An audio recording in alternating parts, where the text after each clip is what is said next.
Duronto express బయలుదేరడానికి signal అయితే ఇచ్చేస్తున్నారు guard.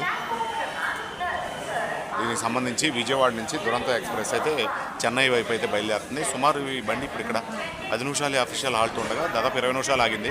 ఇప్పుడే జస్ట్ కదిలి వెళ్ళిపోతుంది బండి.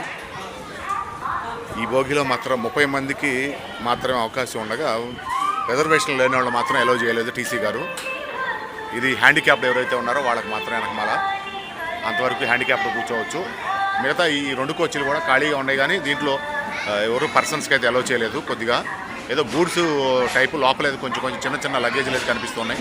లోపల కర్టన్స్ అన్ని క్లోజ్ చేసి ఉన్నాయి, పూర్తిగా అర్థం కావట్లేదు. వెనక 2 ఏసీ కోచ్లు ఖాళీగానే ఉన్నాయి.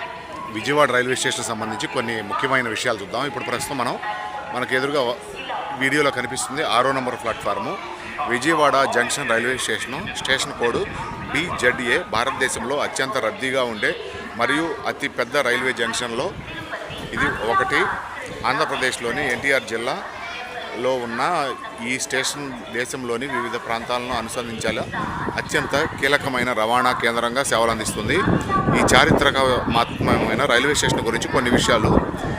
ఇక్కడ మొత్తం ప్లాట్ఫారంలు 10 ప్లాట్ఫారంలు ఉన్నాయి. విజయవాడ రైల్వే స్టేషన్లో 22 ట్రాకులు ఉన్నాయి. ఇక్కడికి ప్లాట్ఫారంలో 24 కంటే ఎక్కువ కోచ్లు ఉన్న రైళ్లు కూడా సులభంగా నిలిపేలా నిర్మించబడ్డాయి. ప్లాట్ఫారంలో అయితే రైళ్ల రాకపోకల గురించి ప్రతిరోజు కూడా సుమారు 400కు పైగా ట్రైన్లు ప్రయాణికులకు సరుకులకు రవాణాకు అందుబాటులో ఉంటున్నాయి.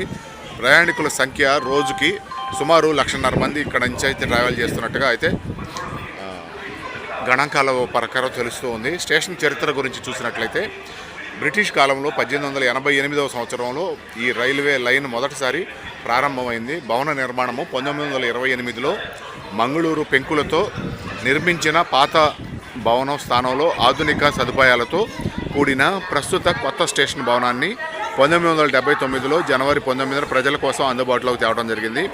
హోదా గురించి చూసినట్లయితే ఈ స్టేషన్ అత్యుత్తమ సేవలు, ఆదాయం మరియు ప్రయాణికుల రద్దీ పరంగా NSG1 A1 గ్రేడ్ హోదాను కలిగి ఉంది. ప్రయాణికులకు కలిగించే ఆధునిక వసతుల గురించి చెప్పుకుందాము. కనెక్టివిటీ బ్రిడ్జి, రవాణా సౌకర్యాలు, టికెట్ సేవలు, భోజన మరియు విశ్రాంతి సదుపాయాలు, దివ్యాంగులకు సేవలు, ఇలా అన్ని రకాల సేవలను అందించేలా విజయవాడ రైల్వే స్టేషన్ జంక్షన్ అయితే అభివృద్ధి జరుగుతూనే ఉంది. ఇప్పుడు చేస్తూనే ఉన్నారు, ఇంకా అభివృద్ధి అయితే జరుగుతూనే ఉంటుంది. ఇది విజయవాడ రైల్వే స్టేషన్కి సంబంధించి అప్డేటు.